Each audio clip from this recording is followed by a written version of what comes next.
سرنامہ کلام قرار دیا ہے، یہ فقرہ زیارت عاشورہ سے منتخب شدہ ہے۔ ہم اہل تشیع کا ایک امتیاز ہے اور ایک انفرادیت ہے کہ ہمارے پاس ایسی ایسی دعائیں اور ایسی ایسی زیارتیں موجود ہیں اور ایسے وسائل موجود ہیں جو دوسری قوموں کو میسر نہیں۔ یہ زیارتیں، یہ دعائیں معارف الہی سے بھری ہوئی ہیں۔ اگر آپ کو خدا کو پہچاننا ہے تو زیارتوں میں آ کر پہچاننا ہے۔ اگر آپ کو اہل بیت کی معرفت حاصل کرنی ہے تو زیارت کا آ کے مطالعہ کیجیے۔ زیارت جامع کبیرہ کی بے حد تاکید کرتے علماء، روایات میں تاکید ہے کہ اگر خدا کی معرفت حاصل کرنی ہے تو آئیے زیارت کا مطالعہ کیجیے، آئیے زیارت پہ نظر کیجیے، تحقیق کیجیے۔ اسی طرح اہل بیت علیہ السلام کے مقام، منزلت، مرتبے کو اگر آپ کو درک کرنا ہے، سمجھنا ہے تو آئیں زیارتوں میں دیکھیں۔ یہ زیارت عاشورہ کا فقرہ جو میں نے منتخب کیا۔ اچھا، یہ زیارتیں جو ہیں یہ اماموں نے تعلیم فرمائی ہے،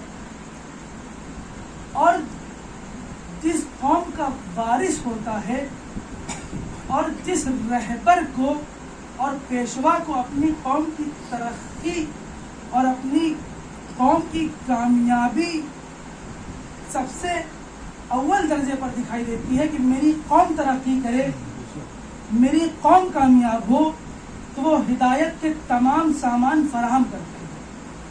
لیکن جن کا کوئی وارث نہیں ہوتا وہ در در بھٹکتے ہیں۔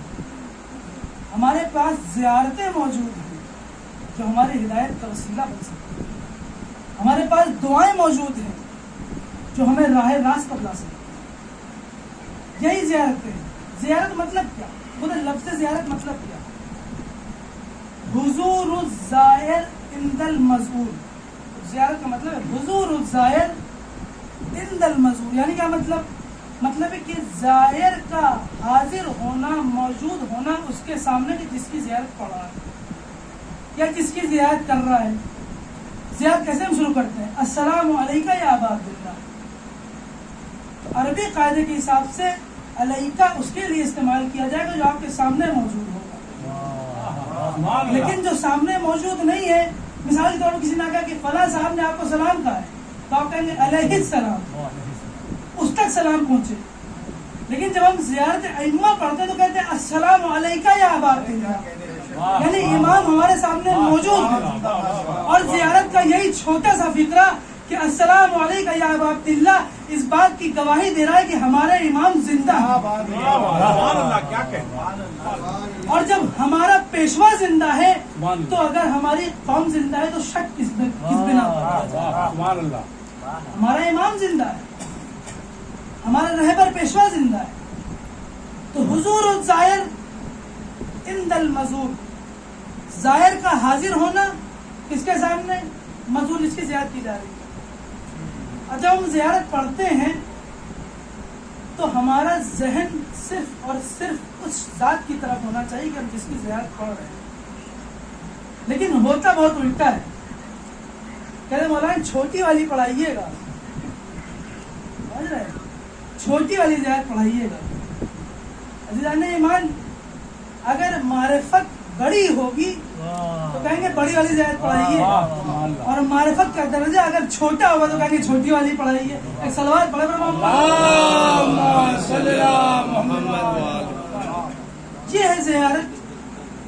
اچھا، یہ جو فقرہ زیارت کا ہے وہ کیا ہے فقرہ؟ اللہم ارزقنا، خدا ہمیں عطا کر کیا؟ شفاعت الحسین علیہ السلام، حسین کی شفاعت یوم الورود۔ کہ یوم الورود ہے کیا؟ بھائی اب تک یہی سنا ہوگا نا کہ شفاعت فرمائے محشر میں، شفاعت فرمائے برزخ میں، شفاعت فرمائے میزان میں، شفاعت کی جائے کہاں؟ حشر میں. کہ یوم الورود ہے کیا؟ جس کے لیے کہا جا رہا ہے اللہم ارزقنا شفاعت الحسین یوم الورود. کہ یوم الورود کیا ہے؟ سنیے یوم الورود کیا ہے. ایک شخص امام جعفر صادق علیہ السلام کے پاس آیا، کہا مولا میں اپنی قبر اور اپنی موت کو جب سوچتا ہوں تو بہت خوف پیدا ہوتا ہے میرے اندر. میں بہت ڈرتا ہوں، میں گھبراتا ہوں اپنی قبر کو سوچ کر. کوئی ایسا عمل بتا دیجئے کہ میرے دل سے یہ خوف نکل جائے. اچھا، یہ قبر کا اندھیرا، ہم نے یہ تو سنا ہے کہ قبر میں اندھیرا ہوتا ہے، ہم کو پتا ہے کہ قبر میں اندھیرا ہوگا، لیکن کیا ہم نے قبر میں آنے والے اور پیدا ہونے والے نور کا انتظام کیا؟ امام سجاد علیہ السلام امام سجاد علیہ السلام کیا کہتے ہیں؟ اب کی لظلمت لہدی. کیا مطلب؟ امام سجاد کہتے ہیں اب کی، میں روتا ہوں لظلمت لہدی، اپنی قبر کے اندھیروں کو سوچ. کون دے رہا ہے؟ زندہ نہیں مان. ان کی قبر میں اندھیرا ہونے والا نہیں ہے، وہ تو خود نور ہے. اور اگر ان کی محبت کسی کے دل میں پیدا ہو جائے تو اس کی قبر میں نور ہو جائے. لیکن ہمیں درس دیا جا رہا ہے یہاں پر اب کی لظلمت لہدی. کون کہہ رہا ہے؟ جو خود عین نور ہے، جو خود نور کا پیکر ہے. کیا کہہ رہے ہیں؟ میں اپنی قبر کے اندھیرے کو سوچ کر روتا ہوں. امام سجاد کہتے ہیں ہمیں پیغام دیا جا رہا ہے کہ اپنی قبر میں جو اندھیرا ہونے والا ہے اس کی روشنی کا انتظام کریں. ہم جا کر قبرستان میں قبر کے اوپر شمع جلا دیتے ہیں، اس سے ہمارے دل کو تو سکون مل جاتا ہے، لیکن کیا اس شمع جلانے سے اس قبر میں جو مردہ دفن ہے اس کو سکون ملے گا؟ نہیں زیادہ نہیں گا. کیونکہ یہ شمع جو ہے یہ دنیاوی چیز ہے. اب انتقال کے بعد دنیا کی کوئی چیز کام ہی نہیں آنے والی ہے. کام کیا آنے والی ہے؟ وہ چیز جو ہمیشہ رہنے والی. شمع کتنی دیر چلے گی؟ اب وہ ہمیشہ والی زندگی میں چلا گیا ہے، لہذا اس کے کام وہی چیز آئے گی جو ہمیشہ رہنے والی ہے. ہم شمع جلاتے ہیں، ہمارے دل کو سکون ہو جاتا ہے کہ ہم نے شمع جلا لی، لیکن اس کی قبر کو سکون نہیں ملتا. 1000 قسم کے ساما ہو برسر تربت، 1000 قسم کے ساما ہو برسر تربت، اگر سکون تہے تربت نہیں تو کچھ بھی نہیں. تو کس کا انتظام کرنا ہے؟ قبر کے سکون کا انتظام کرنا. اپنے بچوں کو تعلیمات قرآن سے آشنا کرنا ہے. آپ کے بعد کوئی ہو تو بھائی اس پرآشوق زمانے میں کوئی کسی کا پوچھنے والا نہیں ہے. کون آپ کے کام ہے؟ آپ کی اولاد. آپ کا انتقال ہو گیا، آپ دفن ہو گئے، کون کام آئے گا؟ آپ کی اولاد. مجلس کون کرائے گا؟ آپ کی اولاد. اور اگر مثال کے طور پہ اس کے پاس اتنی دولت نہ رہی کہ وہ مجلس کر سکے تو کم سے کم وہ قرآن کی تعلیم سے آشنا ہو، قرآن پڑھنا جانتا ہو تاکہ وہ آپ کی تسکین کا سامان کر سکے. لیکن ہم غافل عزیزان ایمان. اپنے بچوں کو بھیجیں، کسی مولوی کو بلائیں، قرآن سکھائے، آپ کی قبر کے اندھیرے کو مٹانے کا انتظام کریں.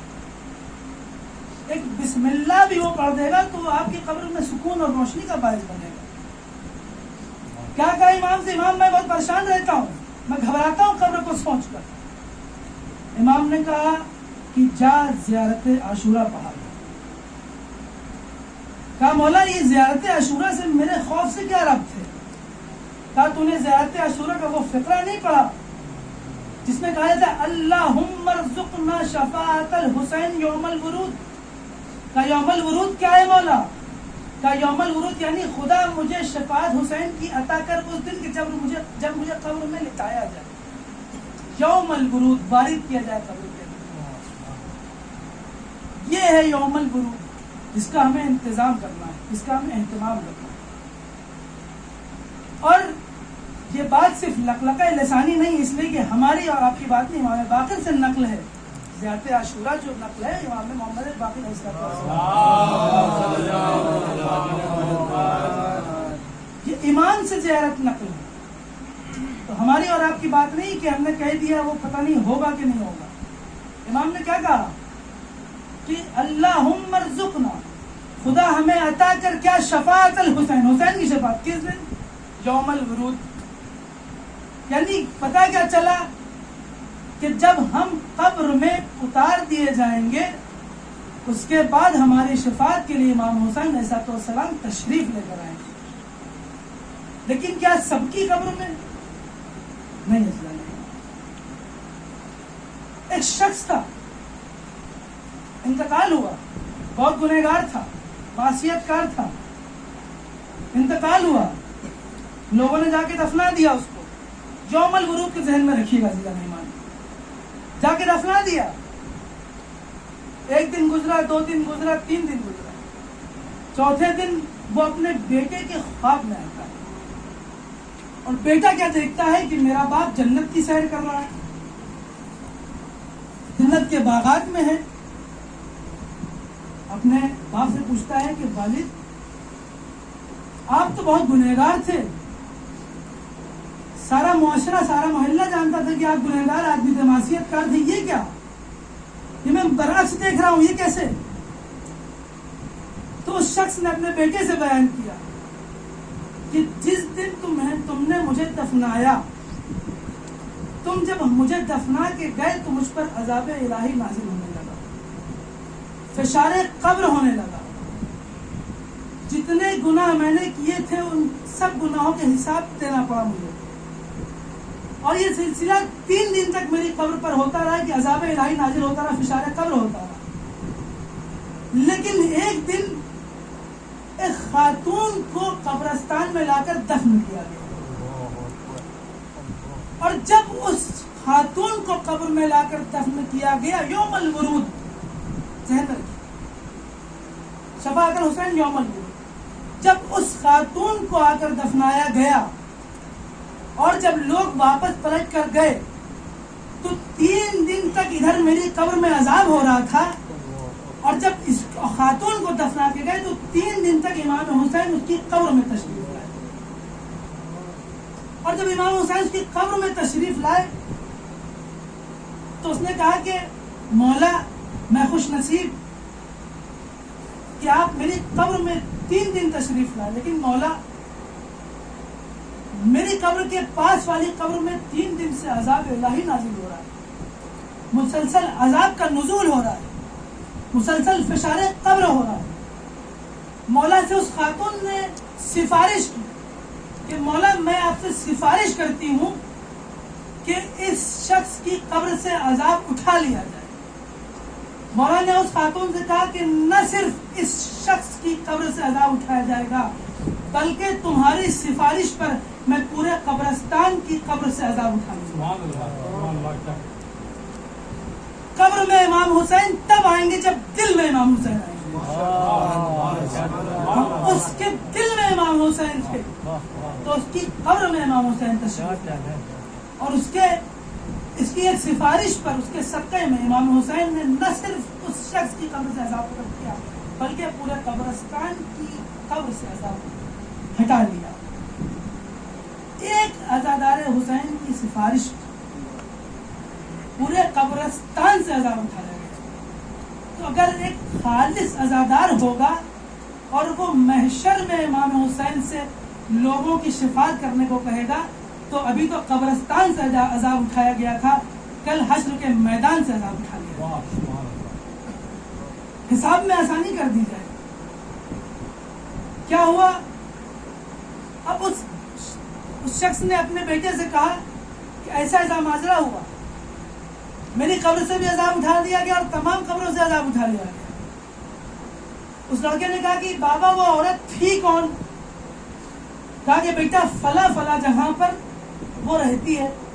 وہ شخص گیا دریافت کرنے کی کیا ماجرا ہے، میرا باپ تو اتنا گنہگار تھا، یہ عورت تھی کون؟ جب پہنچا تقل بات کیا اس عورت کا شوہر نکل کے آیا، اس سے کہا کہ یہ بتائیے، پہلے اس سے پورا واقعہ بیان، پھر کہا یہ بتائیے کہ آپ کی زوجہ میں ایسی کیا خاصیت تھی؟ اس نے کہا کہ کچھ نہیں، عام طور پہ جیسے لوگ نماز پڑھتے ہیں نماز پڑھتی تھی، عام طور پہ جیسے لوگ روزہ رکھتے ہیں روزہ رکھتی تھی، عام طور پہ جو عمل صالح انجام دیتے لوگ وہی انجام دیتی تھی۔ کہا نہیں کچھ اور خاص بات ہو۔ کہا ہاں ایک خاص بات تھی کہ وہ ہر روز زیارت عاشورہ پڑھتی، ہر روز زیارت عاشورہ پڑھنے کے طفیل میں اس کو یہ قوت عطا ہوئی کہ وہ سب کا عذاب ختم کروا سکے۔ کیا ہے عزیزان زیارت عاشورہ کی طاقت، بہت سفارش ہے، بہت تاکید کرتے ہیں علماء۔ آیت اللہ فرماتے ہیں کہ دستغیب شیرازی، اب تو دستغیب شیرازی نقل کرتے ہیں، کہتے ہیں کہ جب ہم سامرا میں تعلیم حاصل کر رہے تھے تو ایک وقت ایسا آیا کہ وہاں پر شدید وبا پھیلی، اور اس وبا پھیلنے کے بعد مسلسل ایسا ہو رہا تھا کہ لوگوں کا انتقال ہو رہا تھا، اس بیماری میں مبتلا ہو رہے تھے، وبا میں مبتلا ہو رہے تھے، اور انتقال پہ انتقال ہو رہا تھا۔ آیت اللہ دستغیب شیرازی کہتے ہیں کہ وہاں کے علماء، سامرا کے علماء نے اور مراجع کرام نے کہا کہ چلیے چلتے ہیں مرزا تبریزی کے پاس، جو اس وقت کے سب سے بڑے مرزا سامرا تھے۔ کہا چلیے آیت اللہ مرزا تبریزی کے پاس چلتے ہیں اور ان سے اس مسئلے کا حل دریافت کرتے ہیں۔ تمام علماء مجتہد جمع ہوئے اور آیت اللہ مرزا تبریزی کے پاس پہنچے اور سارا ماجرا بیان کیا کہ سامرا کے حالات ایسے ہیں۔ آیت اللہ مرزا تبریزی نے کہا کہ میں ایک سفارش کروں گا اگر تم مان لو۔ پھر فرمائیں کیا سفارش؟ کہا کہ میری سفارش یہ ہے تم تمام شیعوں سے کہ تم 10 دن تک مسلسل زیارت عاشورہ کی تلاوت کرو اور اس زیارت عاشورہ کا ثواب امام زمانہ کی والدہ نرجس خاتون کو ایصال فرماؤ۔ لوگوں نے، شیعوں نے 10 دن تک آیت اللہ مرزا تبریزی کی سفارش پر، ان کے حکم پر زیارت عاشورہ کی تلاوت کی اور والدہ امام زمانہ کو ہدیہ کیا۔ اس کے دوسرے دن سے وہ جو موت کا سلسلہ تھا وہ رک گیا، جو موتیں ہونا شروع ہوئی تھی وہ رک گئی، اور جو لوگ بیماری میں مبتلا ہو رہے تھے وہ سلسلہ بھی رک گیا۔ وہاں کے اہل سنت علماء آئے اور کہا کہ یہ کیا دیکھا جا رہا ہے کہ اہل کشی جو شیعہ حضرات ہیں ان کی یہ وبا کا سلسلہ رک گیا اور ہمارے یہاں ابھی تک وبا کا سلسلہ جاری ہے۔ کہا کہ شیعہ کے مرجع نے یہ حکم دیا تھا کہ 10 دن زیارت عاشورہ پڑھو اور اس کا ثواب امام زمانہ کی والدہ کو ایصال فرماؤ۔ ہم لوگوں نے یہ 10 دن عمل انجام دیا، جس کی وجہ سے یہ بیماری بھی ہمارے درمیان سے ختم ہوئی اور موت کا سلسلہ بھی رک گیا۔ اب علماء اہل سنت نے جا کر اپنی قوم کو بتایا اور علماء اہل سنت نے بھی دقیقاً اسی عمل کو انجام دیا۔ 10 دن تک زیارت عاشورہ پڑھی اور امام کی والدہ کو ہدیہ کیا، اور ہدیہ کرنے کے بعد وہی منظر دیکھ رہے ہیں جو شیعوں کے یہاں منظر تھا کہ موت کا سلسلہ رک گیا، جو لوگ وبا میں مبتلا ہو رہے تھے وہ بھی شفا پانے لگے۔ کل علی لوگوں کو ہلاکت سے بچا رہے تھے، اب علی کے چاہنے والے لوگوں کو ہلاکت سے بچا رہے ہیں۔ ایک صلوات پڑھنے پر